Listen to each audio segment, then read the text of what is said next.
The millionaire left his ex-wife for fame.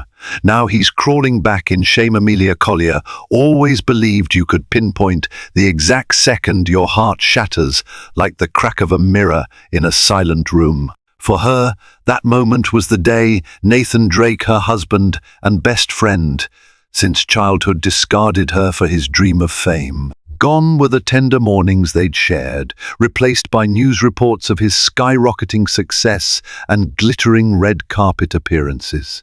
But 5 years after that painful goodbye, Amelia finds him crouched in a dark alley, clad in tattered clothes and trembling in fear. He's no longer the confident star she once knew now. He's a desperate man begging for her help. Ashwick was the kind of small town you could blink and miss when driving down the highway, a single stretch of road that ended at a faded green sign boasting a population barely over 200. Fields of corn and wheat stretched on either side, their tips swaying in the wind like slumbering sentinels. In the early morning light, the golden rays filtered through the worn curtains of every home, waking the residents in slow increments. Life here moved at a measured pace.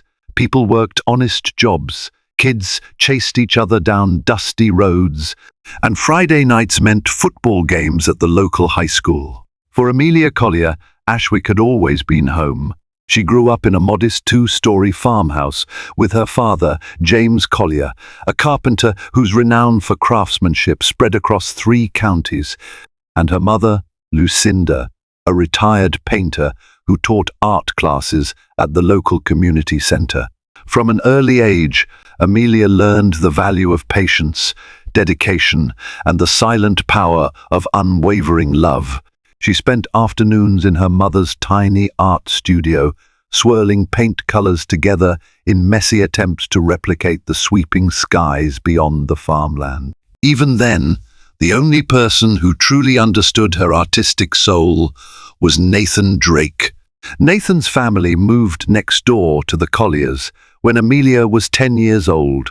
He was a skinny, wide-eyed boy with a shock of dark hair perpetually falling into his face. Nathan's father, Richard Drake, was a traveling salesman known for peddling everything from encyclopedias to vacuum cleaners. His mother, Caroline, spent her days on the porch, knitting and gazing at the horizon, as if forever waiting for some new adventure that never arrived. Though he was shy, Nathan quickly formed a friendship with Amelia, bonding over the small joys of life in Ashwick. They built forts out of fallen branches in the woods, dreamt of worlds beyond the farmland, and whispered secrets under the starlight near the old barn. Even as children, they nurtured grand visions. Nathan's eyes shone whenever he sang along to the radio, a raw, unwavering passion that made Amelia's pulse quicken with admiration. She had no doubt Nathan was destined for big things, and so did he. By the time they entered high school, Nathan's presence in the school choir was legendary. His voice soared through the auditorium during holiday concerts, stirring tears and thunderous applause. Coaches and teachers alike called him a prodigy. Soon words like auditions, record deals, and big break floated around him, swirling like gold dust in the air. Amelia, for her part, developed her own talents as a painter. Her mother's tutelage had paid off, and at 16, Amelia's oil paintings of Ashwick sunsets and rolling fields started to earn local attention. The county fair became her personal exhibit. She sold her pieces faster than she could paint them, using the extra money to fund her art supplies. For graduation, Nathan performed a soul-stirring rendition of Over the Rainbow, bringing half the town to tears. The next day, he stepped onto a bus bound for Chicago to try his luck at a televised talent competition. He didn't win, but a scout saw potential and offered him a path forward. That summer, with shaky hands and trusting hearts, Amelia and Nathan exchanged wedding vows in a small ceremony on her parents' farm. They were both 19 and certain that love, fueled by ambition and perseverance, could conquer any obstacle. They turned an old guest room in Amelia's parents' house into a makeshift studio, half for recording demos of Nathan's singing, half for painting. For a couple of years, they balanced their artistic pursuits with part-time jobs. She waitressed at Lucy's diner. He performed at local bars, constantly sending audition tapes to record labels. When Nathan caught the attention of a high-profile producer in Los Angeles, everything changed. Excitement burned in his gaze as he flung the acceptance letter onto the worn kitchen table, pulling Amelia into a breathless hug. 2 nights later, they lay under the stars, discussing the future.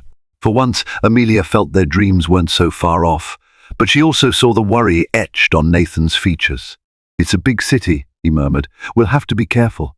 Amelia held his hand and smiled, comforted by the fact they would face it together, or so she believed. Los Angeles greeted them with neon lights and deafening traffic. Their first apartment was a cramped studio in a neighborhood that teetered between hip and dangerous. Amelia took up a job at a local art gallery, hoping to bring her work to a wider audience. Nathan jumped into recording sessions and networking events. He brushed shoulders with aspiring stars and influential agents. It was exhilarating, but also exhausting. Amelia noticed the changes first. Nathan began missing small traditions, breakfast together, the monthly phone calls to her parents, even simple walks on the beach they'd promised to indulge in every Sunday. He was always at after parties or in late-night studio sessions, and though she tried to understand, her heart ached with each broken promise. One evening, she prepared a special dinner, rosemary chicken and garlic potatoes, the same recipe her mother once made for them on special occasions.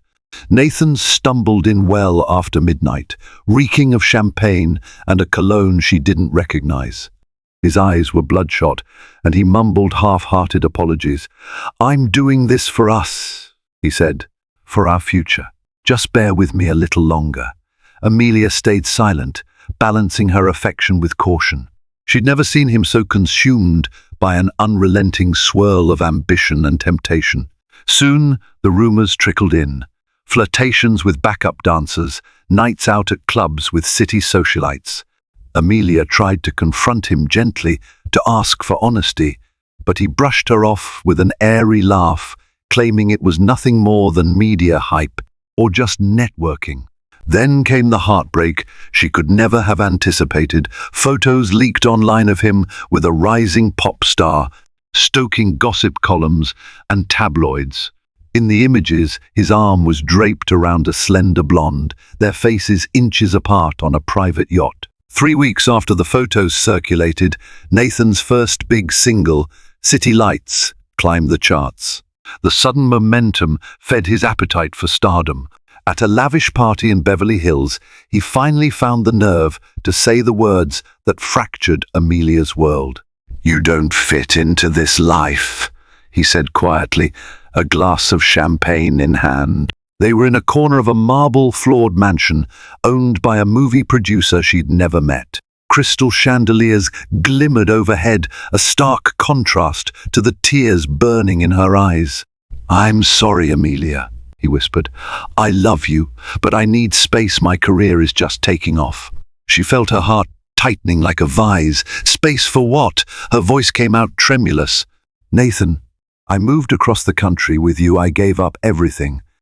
I've stood by you through every disappointment and success." "How could you?" "Stop," he cut in, tone sharper than she'd ever heard. "I can't do this right now." A moment later, he drained his champagne flute and walked away, vanishing into the swirl of celebrities, leaving Amelia alone in the corner with her silent sobs.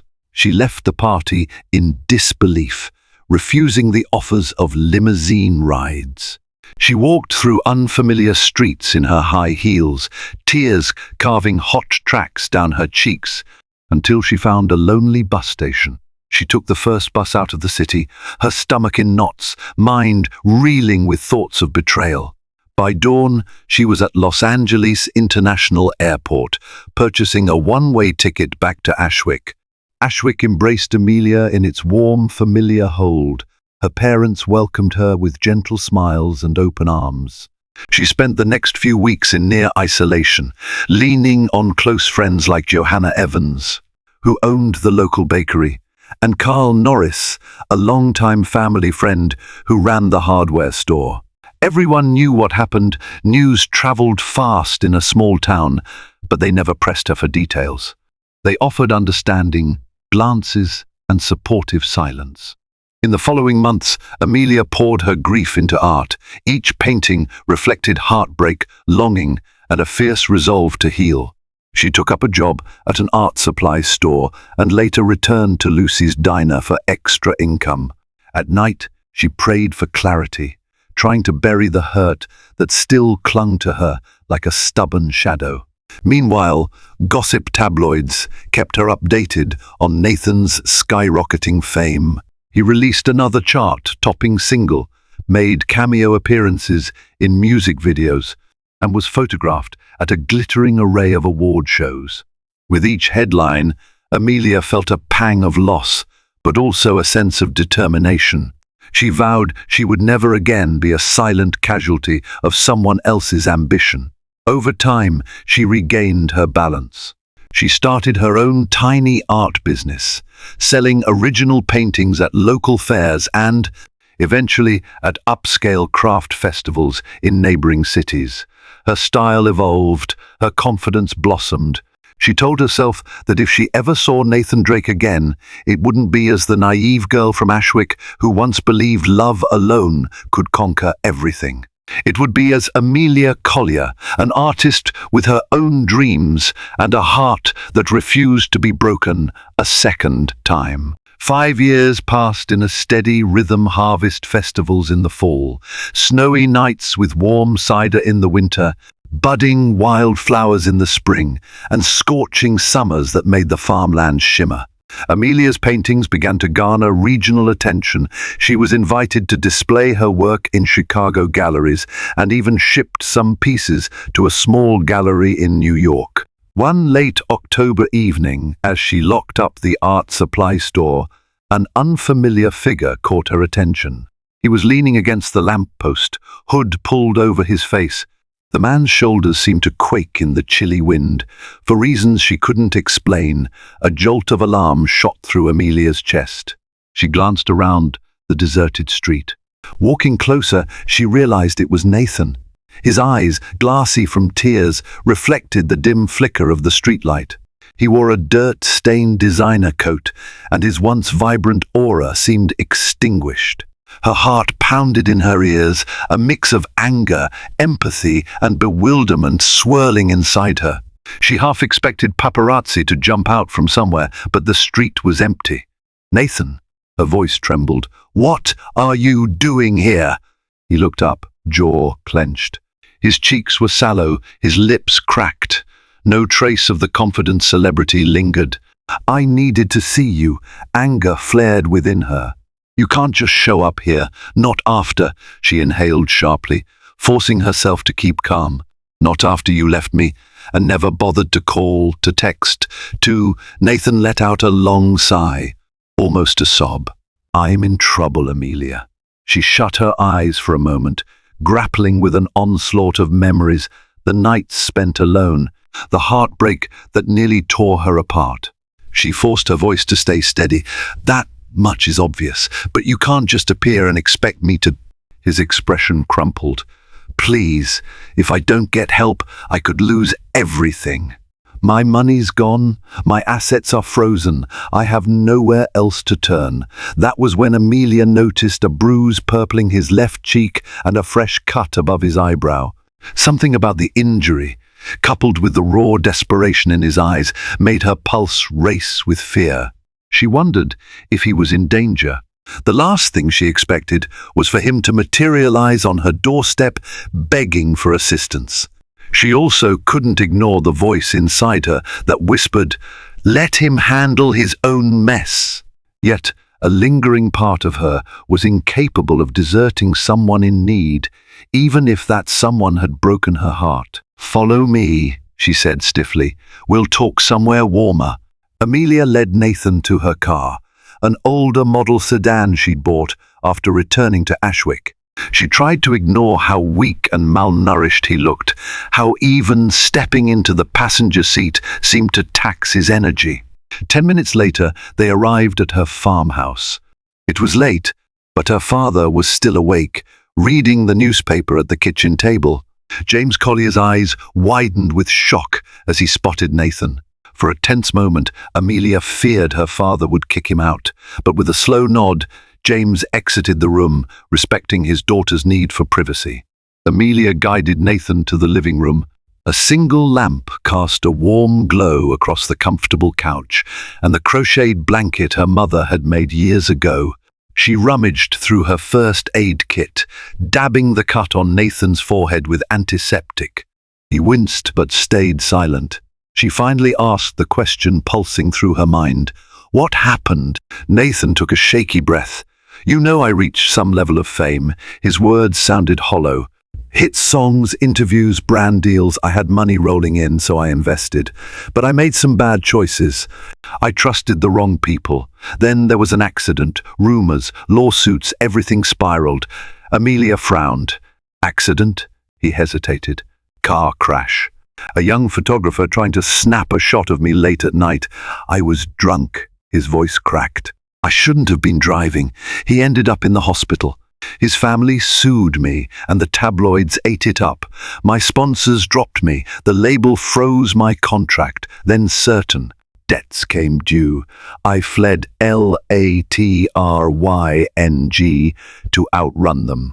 Amelia blinked, letting the weight of his confession sink in. She'd heard rumors about Nathan's reckless partying, but never imagined it would go this far. Why not ask your industry friends for help? Nathan chuckled bitterly. Friends? They turned on me the moment the money dried up. As soon as the next rising star popped up, I became a nobody. A storm of conflicting emotions pummeled Amelia's chest: anger, pity, heartbreak, and the faint glimmer of that old protective instinct. She opened her mouth to speak, but closed it, unsure what to say. I know I have no right to ask you for anything, Nathan whispered, his voice hoarse with emotion. But I was desperate. You're the only person I could think of who might still care enough to help. She studied his face. Despite her anger and the betrayal that once tore her apart, a part of her still remembered the boy she built forts with, the teenager who sang songs to her by moonlight, the husband she once promised forever to. She drew in a trembling breath. You can stay the night in the guest room. Tomorrow we'll figure something out. Nathan remained in the Collier household for the next few days. Tension simmered like an unspoken presence. Amelia's mother, Lucinda, kept her distance, focusing on her art classes at the community center. Her father exchanged only curt greetings with Nathan, but never spoke more than necessary. Amelia herself vacillated between subdued empathy and simmering resentment. She offered him simple meals, mindful of how gaunt he appeared. He spent hours pacing the backyard, near the tree where they once carved their initials. Though she tried to avoid it, her gaze drifted to him through the kitchen window. She couldn't deny a part of her worried about his safety. On the fourth morning, as Amelia sat at the kitchen table with a mug of tea, Nathan tentatively joined her. His eyes bore deep circles. I'm ready to leave, he said softly. I can't keep imposing on your family. She set down her mug. Where will you go? He shrugged. I don't know, but it's not fair for me to stay here after everything I've done. Amelia sighed. Nathan, you're right. It's complicated, but you're also not well. You've been jumpy, like you're afraid someone's about to barge in any second. Who are you running from? He opened his mouth, then closed it, clearly weighing whether or not to reveal the truth. At last he confessed. Loan sharks, illegal gambling. I got in over my head. They want money I don't have. An uneasy chill raced through Amelia. Ashwick was a peaceful place. The idea of criminals descending on their quiet town because of Nathan's debts was terrifying. She realized that turning him away in this condition could mean sending him to his death. Do you have any safe place to go? A friend who could help pay them off? He shook his head. I asked around before I came here. They want their cash, and they'll hunt me until they get it. Amelia exhaled slowly. She could feel her father's disapproving gaze from the living room, even though he pretended to be engrossed in his newspaper. She reached for her tea again, her hand trembling. We need a plan, she said quietly. Some way to negotiate with them or buy you time. Nathan's eyes flickered with a desperate gratitude. I don't deserve your kindness, Amelia, but I'm begging you, please, help me. I swear I'll find a way to repay you. She thought of all the times she'd prayed for closure, for a way to bury the heartbreak he caused. Now, fate had handed her something else entirely, an unexpected second chapter, fraught with danger and moral quandaries. She made up her mind in that moment. For better or worse, she would see this through. The following evening, she called upon Carl Norris, a family friend with a reputation for discreet solutions. Carl was tall, with a neat moustache and a pragmatic approach to life. Years ago, he served in the military, and though he rarely spoke about it, people suspected he still had connections in higher places. Amelia explained the situation with as much detail as she could. Carl listened in silence, occasionally nodding. When she finished, he sat back and mulled over her words. I can't say I'm surprised about Nathan's money troubles, but I had no idea it ran this deep, Carl said carefully. I'm not sure how much I can do, but I'll reach out to a few people. He left Amelia with a somber reassurance. If something goes sideways, call me immediately.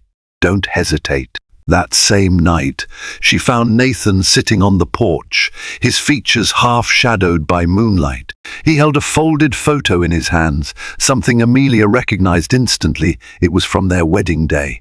In the picture, they stood in front of her parents' barn, wearing simple clothes, beaming with uncontained joy. Where'd you find this? Amelia asked, her heart twinging at the sight. It was mixed in with my old stuff, he replied, voice hushed. When I left, I packed a few photos in my suitcase.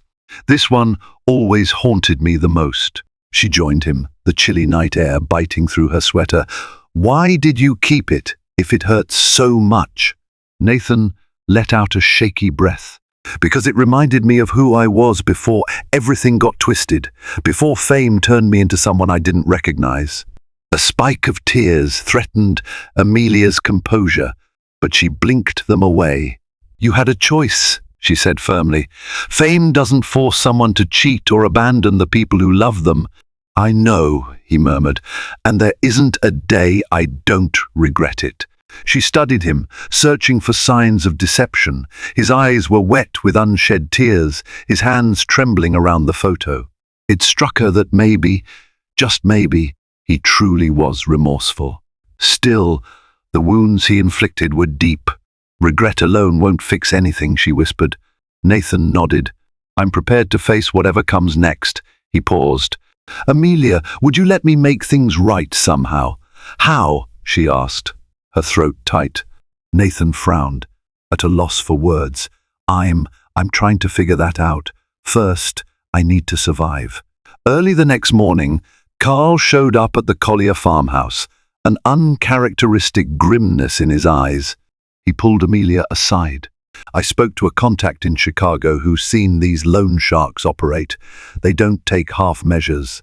If Nathan doesn't pay up, they'll come for him and possibly whoever's protecting him. Amelia's stomach twisted into knots. She'd suspected as much, but hearing it confirmed made it all too real. Is there anything we can do? She whispered. Carl scratched the back of his neck. We could try to meet with them, set up a payment plan, or offer them something else of value. If he can come up with partial funds up front, maybe they'll back off long enough for Nathan to raise the rest. Partial funds, Amelia echoed. She had some savings, but it was meant for her dream art studio. Could she risk it for a man who once shattered her heart? But the alternative was letting him face these thugs alone. How much do they want in total? Carl named a figure that made Amelia's heart sink, $70,000. Her entire nest egg, amounted to about half that amount money saved meticulously from art sales over 3 years.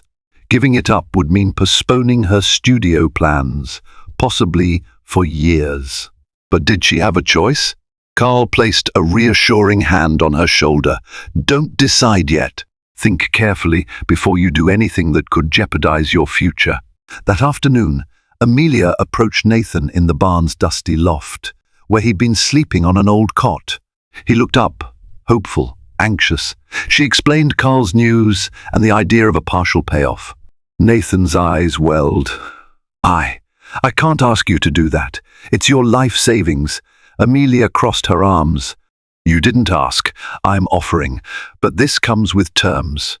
If we arrange this, you have to sign a legal agreement promising you'll pay me back with interest.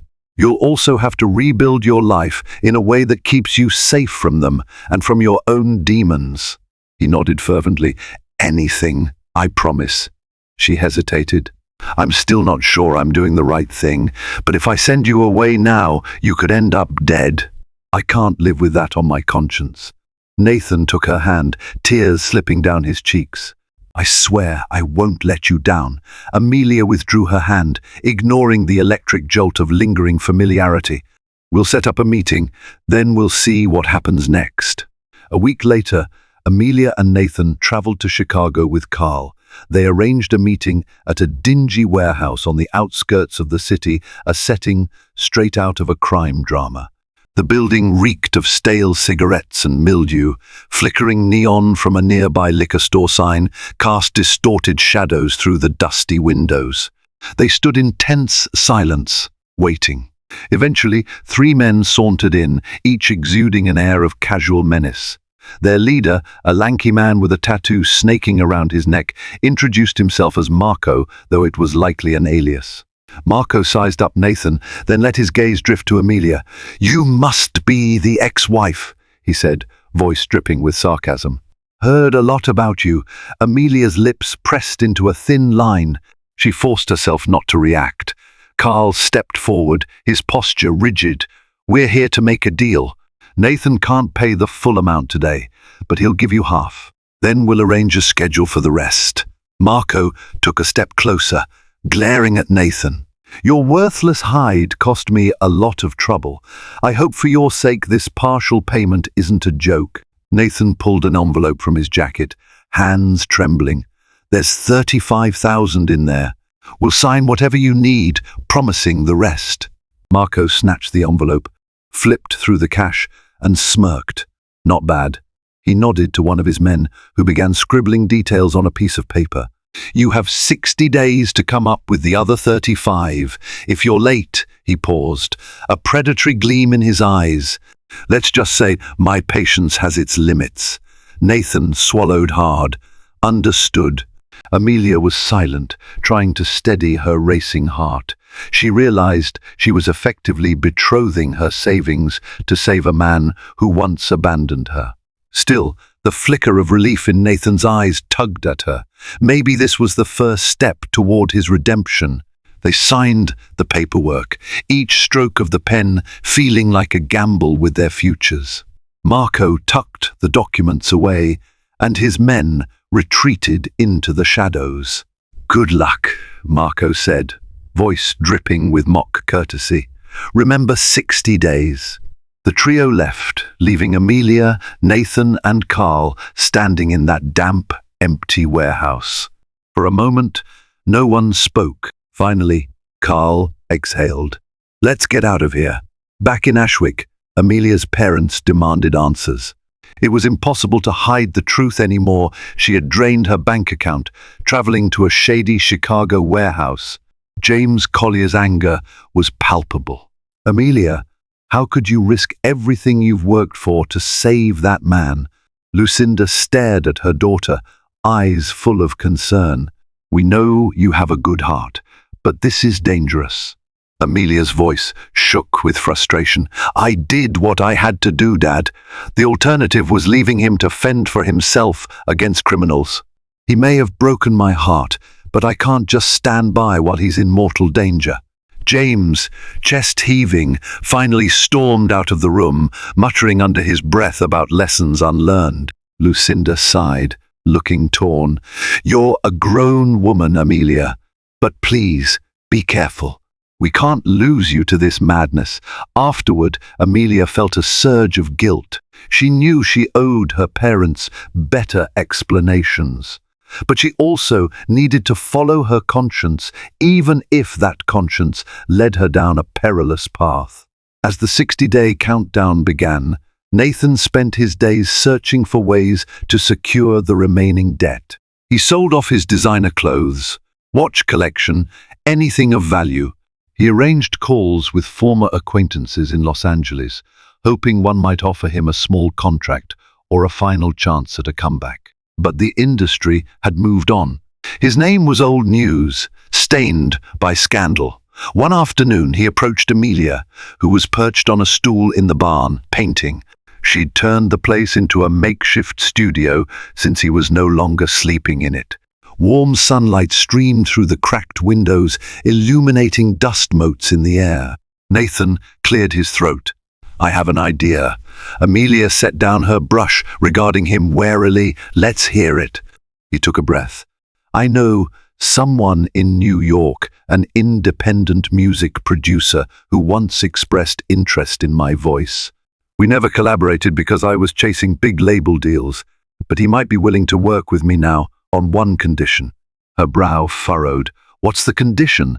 "I'd need a fresh start, release new music independently, but I also need capital to produce demos, pay session musicians, marketing, distribution." Amelia snorted. "So you need more money?" He lifted his hands in a defensive gesture. "Hear me out. I'm not asking you for another handout. I'm asking for a business partnership. If you invest in my comeback, I'll split the profits with you once the music starts selling. It could be enough to pay off the remaining debt and restore your savings." She stared at him, stunned by the audacity of the proposition. "Nathan, you've spent most of your adult life chasing stardom at any cost. Why would I trust you to do it differently this time?" His expression softened. "Because I finally understand what it means to lose everything. And I want to do this the right way. No big label vultures, no paparazzi drama, just honest music. The kind that once made me fall in love with singing in the first place." Amelia bit her lip, torn. The idea was risky, but if it succeeded, it could resolve both the loan shark crisis and help recoup her lost savings. And she'd be lying if she said she didn't still believe in Nathan's raw talent. "I'll think about it," she managed. "That's all I ask," he replied, offering a grateful nod before turning away. Later that week, Amelia visited Johanna Evans at her bakery. She needed the company of a trusted friend to process her swirling emotions. Johanna, a petite woman with bright eyes and a perpetual smile, listened intently as Amelia recounted the turn of events. "Is it crazy to even consider investing in his music?" Amelia asked, stirring her coffee. Johanna leaned forward. "Depends. Do you believe he's genuinely changed?" Amelia stared at the steam rising from her cup. "He seems sincere, but sincerity doesn't always translate to reliability." Johanna nodded thoughtfully. "True, but from what you've said, he's desperate to make things right. And you always told me his voice was something magical." Amelia sighed. "Maybe I'm just gullible. Or maybe it's the old part of me that still wants to see him succeed, free from the toxicity that once swallowed him." Johanna touched her friend's hand. "Trust your instincts. Sometimes you have to give people a chance to atone. That doesn't mean you forget the pain they caused, but it does mean you won't carry bitterness forever." That evening, Amelia returned to the farmhouse with newfound resolve. She found Nathan in the living room, flipping through an old scrapbook of their high school days. Hesitation flickered across his face when he saw her approach. "I've decided," she told him quietly. "I'll invest in your music venture under one condition." His eyes lit with hope. "Anything. You operate under absolute transparency. No secret meetings, no shady deals. You show me every receipt, every contract. If I sense any sign of betrayal or lies, I pull out immediately, and you're on your own." Nathan placed a trembling hand over his heart. "I swear on everything I have left." "Thank you, Amelia. You won't regret this." She nodded curtly, ignoring the surge of conflicting warmth in her chest. "We'll see." They set up a recording space in the renovated barn, equipping it with second-hand soundproofing panels and basic audio gear. Nathan spent hours each day refining his new material. Amelia was surprised at how quickly he found his voice again, raw but haunting, reflecting the pain and lessons of the past few years. Sometimes she'd catch him humming a melody while staring out at the fields, tears glistening in his eyes. She suspected memories of their younger selves came to him in those moments, fueling his music with an honest vulnerability he'd once sacrificed for fame. Carl swung by frequently, checking on the progress. He didn't fully trust Nathan, but he knew the stakes. Each day that passed brought them closer to the 60-day deadline. When Nathan finished recording 6 tracks, he sent them to the contact in New York. The man responded with enthusiasm, encouraging Nathan to finalize an EP they could release digitally. The next step was to handle marketing, securing online ads, playlist features, and social media campaigns. Amelia dipped into what was left of her savings, carefully balancing the costs to ensure they still had enough to pay off Marco and his men if everything went south. Just when it seemed like things were finally looking up, a new complication arose. The producer in New York, a man named Rocco Santini, sent a cryptic message. "Nathan, we have a problem. The label I worked with is upset. I'm branching out on my own and featuring artists they don't approve. They're threatening to blacklist the EP unless I meet their demands. They want a piece of the profits. If we don't comply, they could block distribution channels. I'm trying to negotiate, but it's messy. Keep your head down for now." Nathan read the message aloud to Amelia, rage and fear mingling in his expression. "I can't believe this. I'm cursed." Amelia clenched her fists. "We can't let some label we've never met sabotage us. There must be another way to release the EP, independent platforms, websites, social media." He nodded, face tight. "It won't be as effective or widespread without Rocco's contacts. But maybe it's better than nothing." They set about researching alternative release strategies. Nathan uploaded teasers of his songs to YouTube, TikTok, and Instagram, hoping a viral spark might catch. Amelia used her art connections to interest local and regional media outlets. The more they hustled, the more they realized how reliant they'd been on the gatekeepers of the music industry. Night after night, they collapsed from sheer exhaustion, drained from the flurry of calls, emails, and promotional pushes. A sense of urgency pressed down on them like a heavy cloak. Days were ticking away, and the second half of the debt loomed large. With just 3 weeks left, an unexpected spark lit the fuse. A popular influencer with over 1 million followers stumbled across Nathan's teaser track and shared it on her social channels, praising his raw emotion and soulful voice. Within hours, thousands of people flooded the video, leaving comments of support and curiosity. News outlets sniffed a potential underdog story. "Former star rises from the ashes with independent comeback," read one headline. Social media buzzed.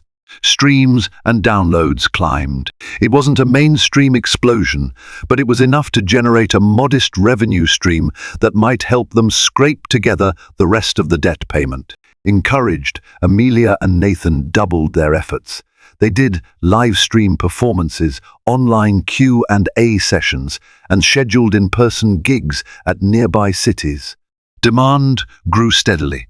Perhaps Amelia dared to hope they might actually pull this off.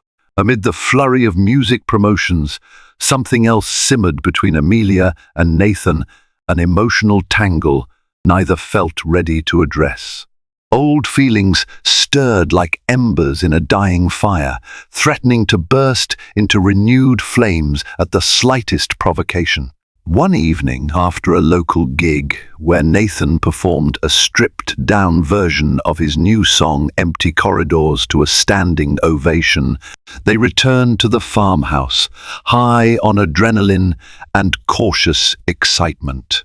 They ended up on the back porch, the night sky twinkling with stars. Amelia was about to head inside when Nathan caught her hand. "Wait," he murmured, voice husky. "I never thanked you properly for saving my life." She gave a shaky laugh. "You can thank me once we've paid off the rest of the debt." He stared at her hand, still loosely entwined with his. "I mean it in more ways than one. You saved my life back in Los Angeles too, when you first believed in me. I threw it all away for empty illusions." Her chest constricted painfully. "That was a long time ago." He stepped closer, eyes blazing with raw intensity. "Every day I realize more and more how much I lost when I walked away from you." He paused, searching her face. "I know it's too soon and maybe it's impossible, but if there's even a glimmer of a chance." Amelia felt tears prick at her eyes. She pulled her hand free. "Don't do this, Nathan. We're in the middle of a crisis. I've spent years trying to mend the heartbreak you caused. Let's not complicate things." He inhaled deeply, pain flashing across his features. "Understood." With visible effort, he took a step back. "I won't push. I'm just letting you know I'm still in love with you." She turned away, her heart pounding, and forced herself to walk inside. His confession lingered in the air, a potent reminder that old wounds still bled. But maybe they could heal if she dared to let them. The final week arrived, and the tension became suffocating. Although Nathan's independent EP gained traction, the funds were trickling in slower than they needed. They were still short by nearly $10,000. Panic gripped Amelia each morning, gnawing at her resolve. 2 days before the deadline, a black SUV rolled into Ashwick, a sight rarely seen in the quiet town.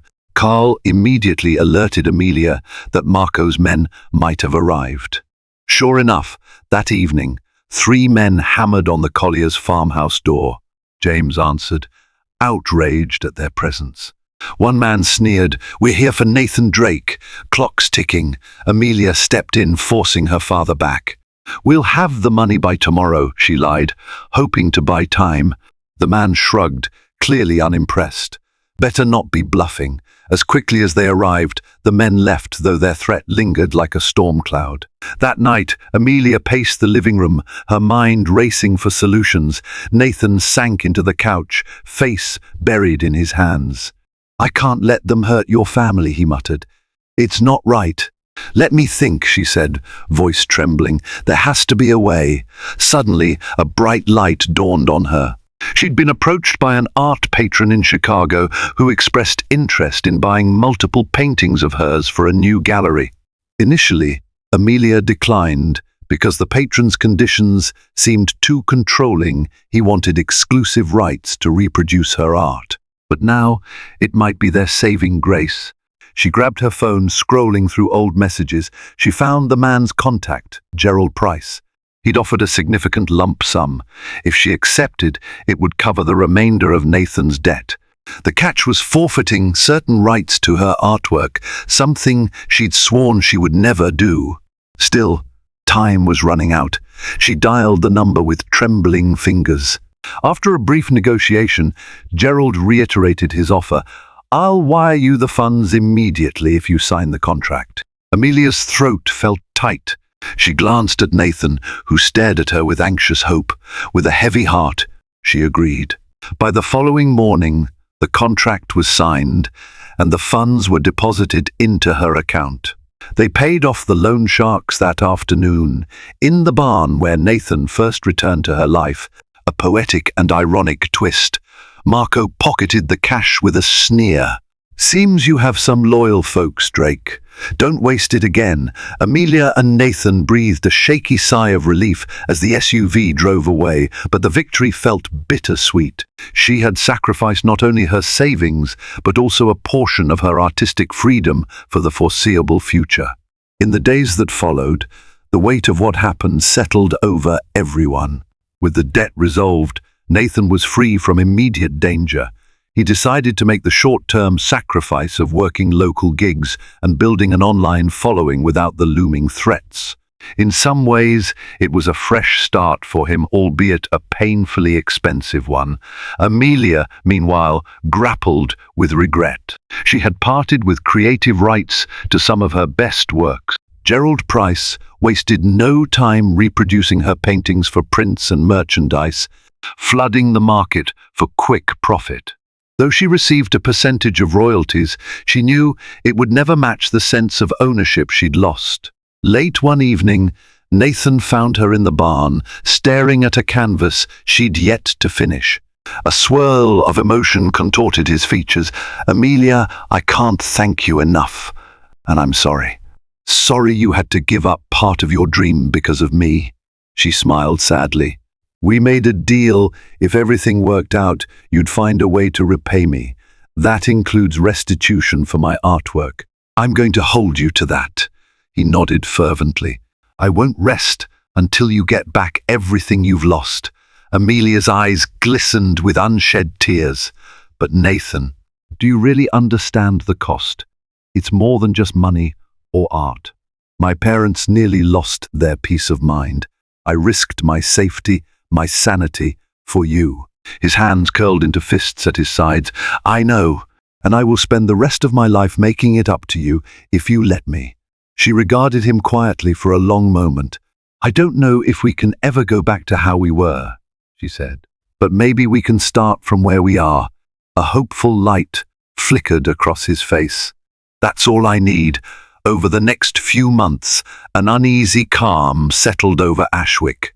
Nathan began performing at regional venues, slowly gaining a fan base drawn to his emotional backstory and authentic sound. He started paying Amelia back in increments, funneling every spare cent into clearing his debt to her. With time, her bank account trickled upward again. Bit by bit, the cold wall between them thawed. They fell into a routine. In the mornings, Amelia painted or managed her online art sales, while Nathan practiced new song arrangements. In the evenings, they'd meet for dinner, sometimes with her parents, sometimes alone, and they'd share stories about their days. Occasionally, they laughed about old memories or teased each other about small things, a sense of normalcy creeping back in. Still, they were both guarded. Neither wanted to repeat past mistakes, and the scars of betrayal and heartbreak ran deep. One day, as they walked by the old tree where their childhood initials were carved, Nathan gently took Amelia's hand. She didn't pull away. He whispered, "I want to renew these marks someday, carve new initials for the new us." Amelia felt her heart flutter with both fear and a cautious sense of hope. "Someday," she replied. Months melted into a year. Nathan's songs continued to climb indie charts. He secured a small record deal this time, a fair one with transparent terms. The income allowed him to pay the remainder of what he owed Amelia, plus a modest interest that helped her rebuild her savings. She even managed to repurchase some of her reproduced artworks from Gerald Price, negotiating improved terms in a long, carefully orchestrated legal process. One crisp autumn morning, Nathan asked Amelia to meet him at the old barn. She found him standing among hay bales, sunlight filtering through the cracks in the wooden walls. He looked nervous, hands fidgeting in his jacket pockets. "What's this about?" she asked. Curiosity piqued. He produced a piece of paper. "I've been drafting something," he said. "It's a proposal, not a marriage proposal," he added quickly, blushing. "I know we're not there yet. It's a proposal for a joint artistic venture, combining your artwork with my music. Maybe create an immersive gallery experience where visitors can listen to custom tracks inspired by your paintings. She scanned the document, her eyes widening at the idea. This is ambitious, but it's brilliant. People want experiences that engage more than one sense. Sight, sound art, and music in harmony. Nathan's gaze sparkled with excitement. We could host it in Ashwick, use it to showcase local talent too. We'd invite press, sponsors, everyone who said we couldn't do it on our own. It could put Ashwick on the map.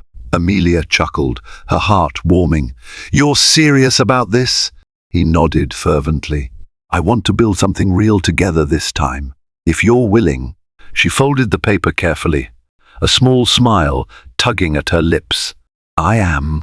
And so, as the sun cast long shadows across the barn, they stood there, no longer the naive teenagers or the heartbroken adults of the past. They were partners, two dreamers forging a new path from the ashes of betrayal and regret, guided by a fragile but persistent flame of hope. If you've stayed with us through this emotional journey, thank you for watching. Amelia and Nathan's story reminds us that life can take dramatic, unexpected turns, but sometimes those twists lead us toward forgiveness, second chances, and the courage to rebuild. Through heartbreak, financial peril, and the looming threat of dangerous enemies, these two learn to face the consequences of past mistakes and fight for a more hopeful future. And while their reunion didn't come easily, it stands as a testament that, with enough determination and empathy, even the deepest wounds can begin to heal. If you enjoyed this story, please like this video, share it with friends, and subscribe to our channel. We have many more tales of drama, redemption, and human resilience coming your way. So stay tuned, and remember, it's never too late to rewrite your own story.